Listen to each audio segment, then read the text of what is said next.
Estamos em Minas, a Luciana Sorriso vai te levar agora para uma visita ao Museu do Escravo, que fica em Belo Vale, na região central do estado. O acervo conta uma parte muito triste da nossa história, né?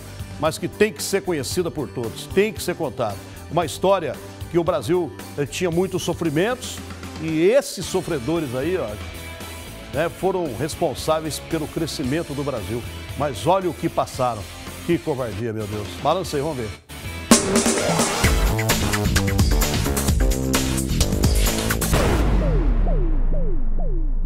O Achamos em Minas de hoje está aqui em Belo Vale e a gente veio conhecer um museu que é referência nacional quando o assunto é a escravatura do Brasil.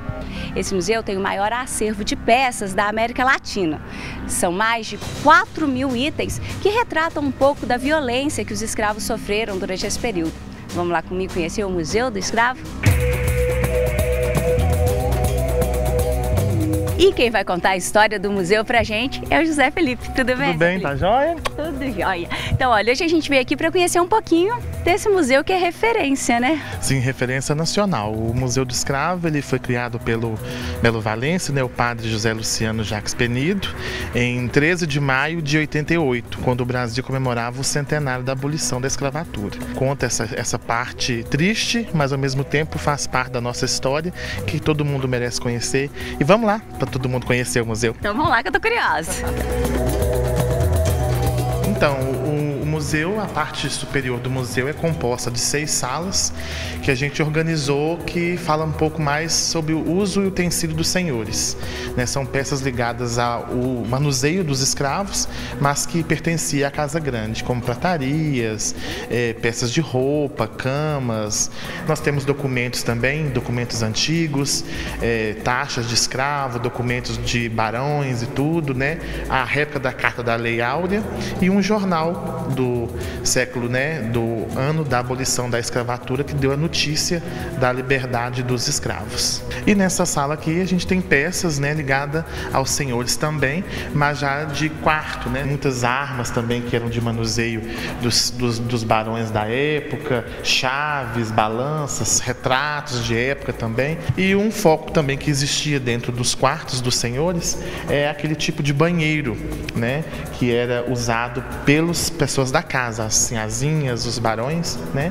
E ali tem um banquinho, né, que as sinhazinhas sentavam. Lá dentro daquele banheiro tem um barril, e ali elas sentavam e faziam as suas necessidades. E tinha o escravo responsável para pegar aquele barril e levar para um local de descarte, né? E esses escravos eram chamados de tigre. Por que tigres?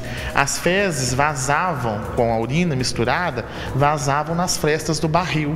E então ele ficava com o corpo todo cheio de fezes. E com o contato com o sol, a amônia presente na urina manchava o corpo dos escravos.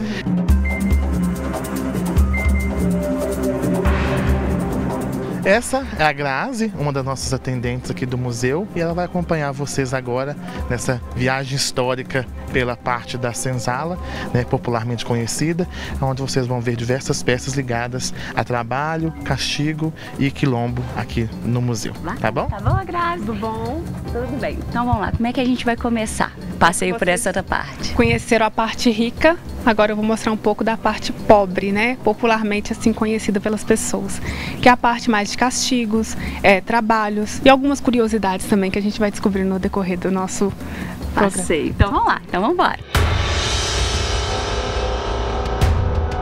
Basicamente, vocês vão conhecer o que é um pelourinho. Era aqui que todos os senhores tinham visão do que seus escravos estavam fazendo. Eles pegavam um aleatório, colocavam para ser castigado. Isso era o castigo iniciático. 50 chibatadas quando chegava para saber quem que mandava no espaço. Então o escravo ele ficava exposto. Era uma forma também de mostrar, né, que esse escravo ele deveria respeitar esse alguém, independente dele fazer alguma coisa ou não.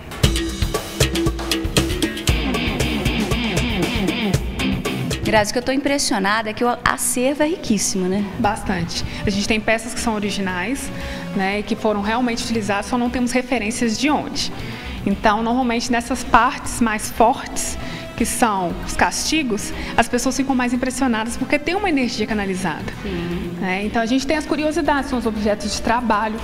Né? Um dos quadros que chama muita atenção é o da ama de leite, que é uma escrava que era obrigada a amamentar o filho dos senhores, e o dela às vezes morria de fome. Então, assim, fora essas partes que a gente já fala, que eram muito normais em qualquer lugar, a gente tem um túmulo de um escravo que foi encontrado na Igreja do Rosário do Rio de Janeiro. E a gente recebeu o fermo e o crânio desse escravo. A gente tem os objetos de castigo, né, que são os castigos de madeira para escravos que tinham o hábito de roubar e ferro para escravos que tinham o hábito de fugir. Aqui a gente tem o tronco, lá fora vimos o pelourinho.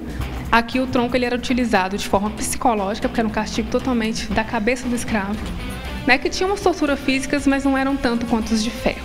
E também coletivo, porque caberia vários escravos ali para serem castigados. O escravo, quando ele vinha para este tronco, ele era colocado às vezes com a cabeça e os braços, às vezes as pernas, às vezes só os braços, e ali ele ingeria o melado, que é um açúcar derretido. Esse melado fazia com que ele tivesse sede e eles colocavam água para ele ver. Então, a partir desse momento, já começava uma tortura totalmente psicológica. Jogava o melado no corpo e ali atraía insetos. Ia ser picado e não tinha como se coçar. O castigo era sempre seminu, para também de facilitar a forma de não ter que ir lá e tirar a roupa dele e passar para outro escravo, que ele ia morrer mesmo nesse tronco.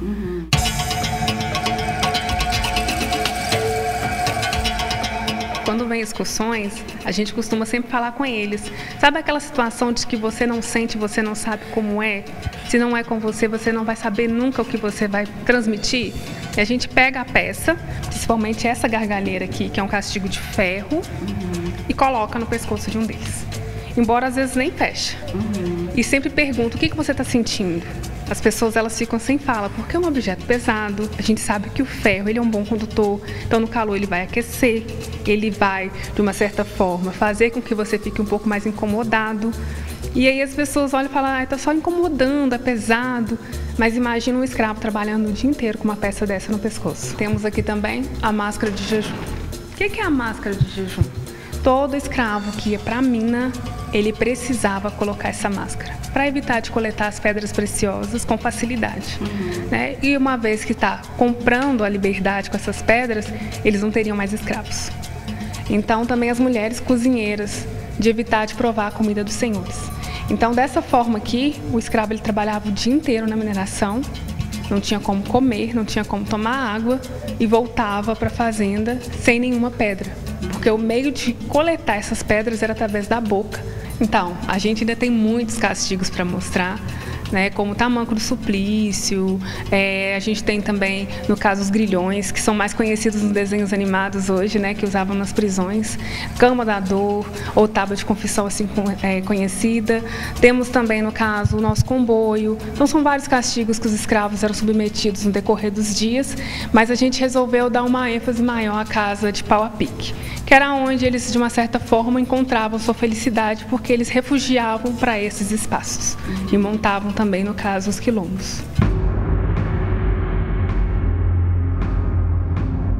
Então, gente, esse foi um pouquinho só do Museu do Escravo aqui de Belo Vale, que não deu para conhecer tudo, né, porque o acervo é gigante. Não é uma visita fácil, mas é uma visita fundamental, né, Grazi? Com certeza, vem você também conhecer o Museu do Escravo em Belo Vale, ficar sabendo um pouquinho mais da nossa história, né? Isso é uma volta ao passado, é onde tem muita cultura, muita história boa, sem contar também que a cidade é super aconchegante. Isso mesmo, venha conhecer a cidade, né, o Museu do Escravo e outros monumentos que a gente tem aqui, né? Tem muita história, muita cultura, comunidade quilombola, comida boa, caseira. Venha conhecer a cidade e ficar um pouco para conhecer essa cidade tão hospitaleira que é Belo Vale. Bacana. Então hoje a gente fica por aqui. Até o próximo.